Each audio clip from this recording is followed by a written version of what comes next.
Mobile phone کی بیل کے ساتھ میری آنکھ کھلی تو میں نے نیم وا آنکھوں سے دیکھتے ہوئے سائڈ ٹیبل سے موبائل اٹھا کر کان سے لگا لیا۔ ہیلو، کون؟ بیٹے میں بول رہا ہوں، تیرا باپ۔ دوسری جانب سے خرم کی جھنجھلائی ہوئی آواز سنائی دی اور میں بے اختیار ایک گہرا سانس بھر کر رہ گیا۔ ابے فون کیوں نہیں اٹھا رہا تھا؟ میں تو سمجھا کہ مر گیا۔ پھر میں نے سوچا نہیں، یہ مخلوق اتنی جلدی مرنے والی نہیں۔ اچھا سن، تو فٹافٹ چائے کا پانی رکھ، میں 10 منٹ میں آ رہا ہوں۔ اس نے ایک ہی سانس میں نادر شاہی حکم جاری کر دیا۔ او یار پلیز مجھے سونے دے، تو شام کو آ جانا۔ میں نے جان چھڑانے کی ناکام سی کوشش کی۔ کھوتیا ٹائم دیکھ ذرا، 11:30 ہو گئے نے، بس تو ہون اٹھ جا۔ میں ناشتہ بھی لے آواں گا، مل کے کران گے۔ بس میں پہنچ رہا ہوں۔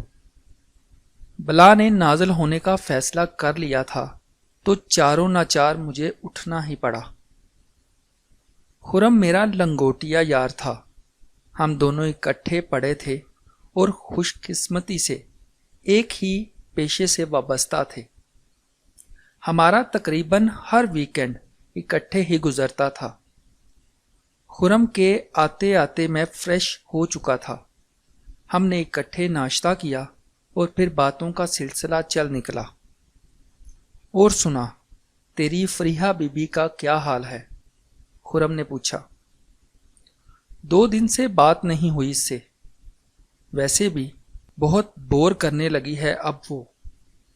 فریحہ کے ذکر پر میرا منہ بن گیا تو خرم نے میرا موڈ دیکھ کر بات ہی بدل دی۔ اچھا UK کے پروجیکٹ کا کیا بنا؟ ہو گیا فائنل، بس پیمنٹ کا شیڈول طے کرنا ہے۔ وہ لوگ 20,000 پر اڑے ہوئے ہیں، مجھے تو 20 میں سے 10 ہی ملے گا، باقی سعید لے جائے گا۔ اس کا 50% طے جو ہے۔ میں نے بیزاری سے جواب دیا، یار اپنی دونوں کی سالی قسمت ہی خراب ہے۔ ساری عمر ہم لوگ نوکری کرتے کرتے مر جائیں گے، دیکھ لینا کچھ بھی نہیں بنے گا ہمارا۔ خرم نے بھی جذباتی ہو کر حالات کا رونا شروع کر دیا۔ اپنی بکواس بند کر، تو کیا صبح صبح میرا دماغ خراب کرنے لگا ہے؟ بدل جائے گی قسمت بھی جب بدلنا ہوگی، تو ٹینشن نہ لیا کر بلا وجہ۔ اچھی بھلی تو گزر رہی ہے، میں نے اس سے زیادہ خود کو تسلی دی تھی۔ عامر بھیا، 27 سال ہو گئے تجھے اس دنیا میں خجل خوار ہوتے ہوئے، اور اتنی سی دیر مجھے بھی ہو گئی ہے۔ یار اب ہمارے پاس وقت بالکل نہیں بچا۔ خرم پروفیسر بن بیٹھا۔ یار مجھے حالات کی فکر تو ہے، مگر اس سے زیادہ میں زندگی کی یکسانیت سے پریشان ہوں۔ ہم لوگ کولہوں کے بیل کی طرح ایک ہی روٹین میں جیے جا رہے ہیں، کوئی چینج ہونا چاہیے۔ میں نے بھی اپنا فلسفہ دیسی گھی میں بگھار کر خرم کے سامنے پیش کر دیا۔ تو میرا بھائی چینج مانگتا ہے؟ ہاں تو ایسا کر، بتاؤں؟ اس نے سسپینس پیدا کرنے کی کوشش کی۔ ہاں بول۔ مجھے پتا تھا کوئی اوٹ پٹانگ جواب ہی نکلے گا۔ تو مر جا یار، خرم نے کہکا لگایا۔ میں بھی ہنس پڑا۔ پھر دفعتاً وہ سنجیدہ ہو گیا۔ یار عامر، قسم سے بڑا زبردست تجربہ ہوگا جب ہم مر جائیں گے۔ سوچ ذرا، ایک بالکل نئی دنیا ہمارے سامنے ہوگی، اتنا بڑا پردہ الٹے گا کہ ہم سن ہو کر رہ جائیں گے۔ واہ کیا زبردست چینج ہوگا، وہ کہتے کہتے کھوس آ گیا۔ یار موت تو سب کا مقدر ہے، میں نے یوں ہی جواب میں بات آگے بڑھا دی۔ اچھا یہ مقدر کیا چیز ہے؟ تیرا کیا خیال ہے؟ میرا مطلب کہ ہمیں جو ملتا ہے وہ تو ہماری کوشش کا نتیجہ ہوتا ہے۔ اس سے تو یہ ثابت ہوتا ہے کہ مقدر نام کی کسی شے کا وجود ہی نہیں، صرف کوشش اور تدبیر ہی سب کچھ ہے۔ سوال کافی ٹیڑھا تھا اور خرم کا انداز بتا رہا تھا کہ اس سوال نے اسے الجھا دیا ہے۔ دیکھ خرم، فرض کر میری موت کراچی کے کسی چوک پر ایکسیڈنٹ کے نتیجے میں لکھی ہے۔ اب میری موت سے کچھ دن پہلے ایسے حالات کا دائرہ میرے ارد گرد بننا شروع ہو جائے گا جس سے مجبور ہو کر مجھے کراچی جانے کا فیصلہ کرنا پڑے گا۔ میری تقدیر میں اس بات سے کوئی فرق نہیں پڑے گا کہ میں کراچی پہنچنے کے لیے کیا تدبیر اختیار کرتا ہوں۔ میں یہاں سے بائی روڈ جاؤں، ٹرین کا سفر کروں یا جہاز سے پہنچوں، کوئی فرق نہیں پڑتا۔ مجھے ایک مقررہ وقت تک کراچی کے اس چوک میں ہر حال میں پہنچنا ہے جہاں میری موت لکھی ہے۔ بنیادی طور پر ہماری کوششوں کے نتیجے میں ہی ہمارا مقدر چھپا ہوا ہے۔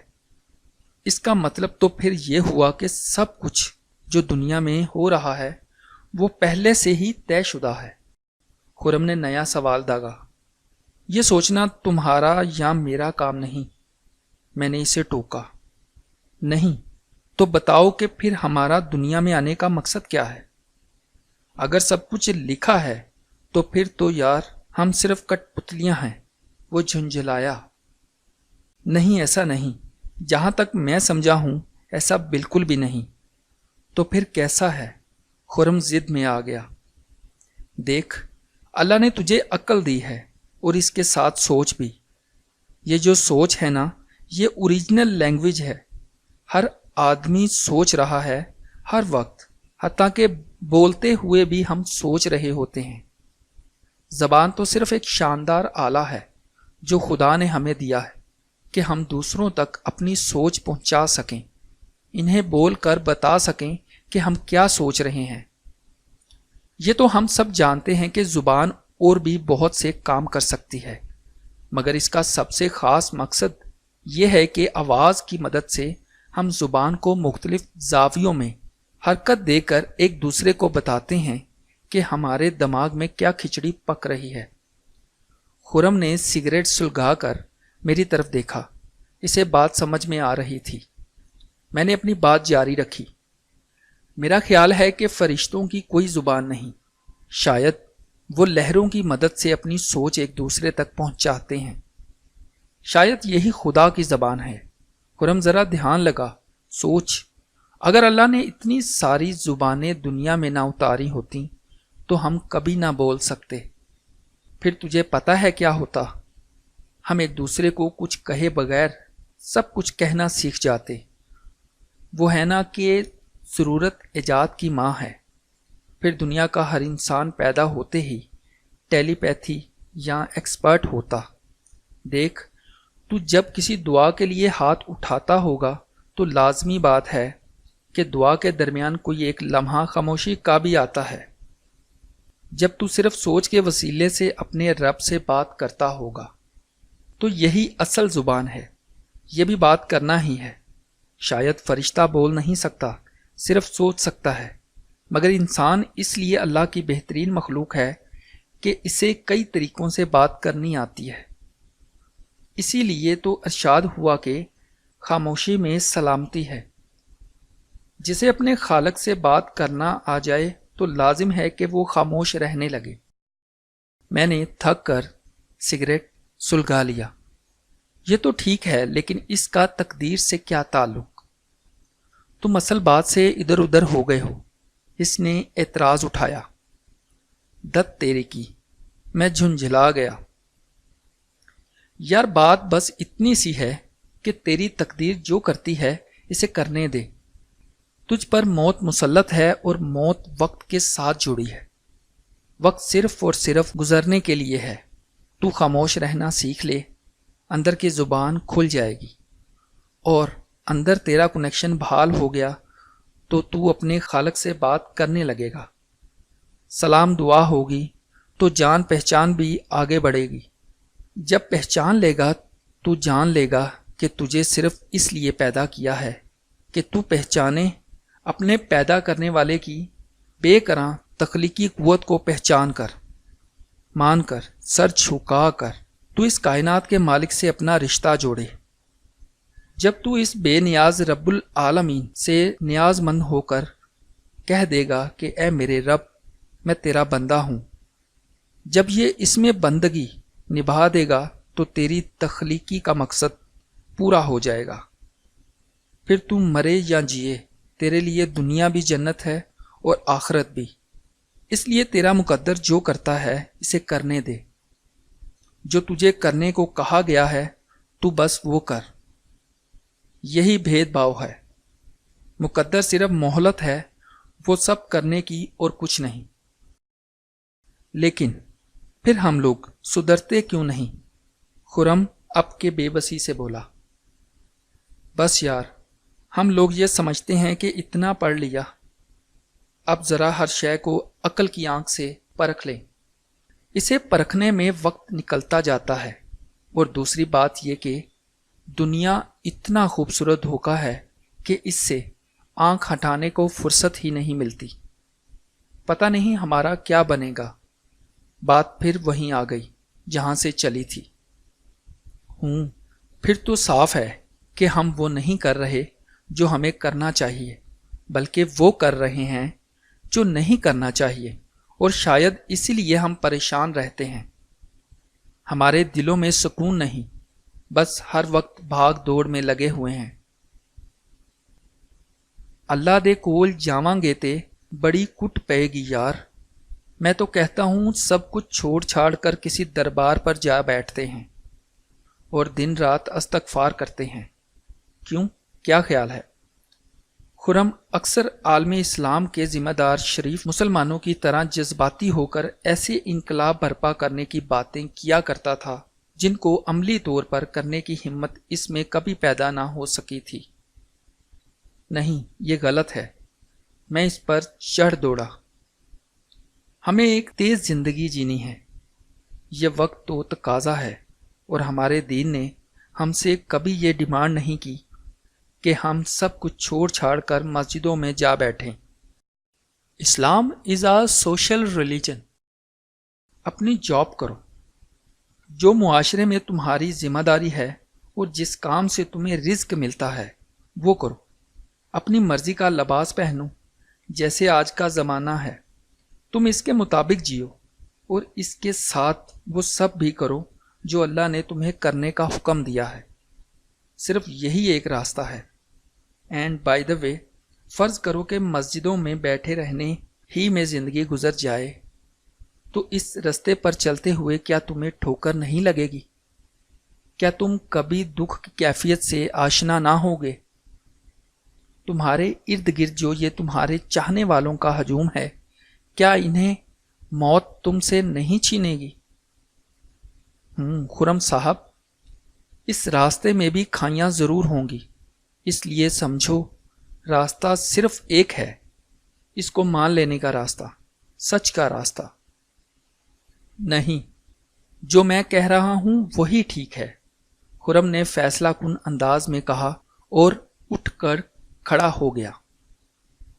اچھا ٹھیک ہے، اب تو بچوں کی طرح ضد کر رہا ہے تو مان لیتا ہوں۔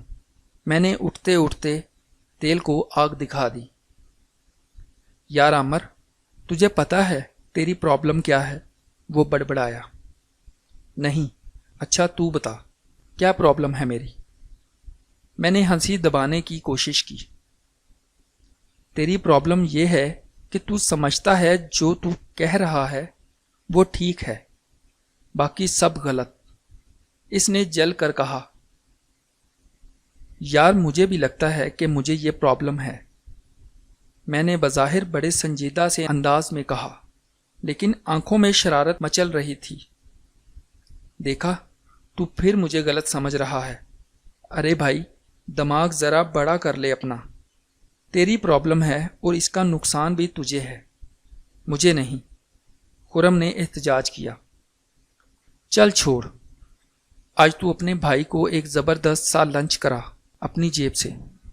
میں نے ہنس کر بات ٹال دی۔ او نا بھائی، آج کل بجٹ ویسے ہی بڑا تنگ ہے۔ آخری طریقہ نے یار، سمجھا کر۔ اچھا تو چل تو صحیح۔ میں اسے زبردستی لیے باہر نکل گیا۔ دوستوں سے ملتے ملاتے تو وقت گزرنے کا احساس ہی نہیں ہوا۔ جب واپس لوٹا تب رات کے 11 بج رہے تھے۔ رات کافی گہری ہو چکی تھی۔ یہ رات میری زندگی کی سب سے حیرت انگیز رات تھی۔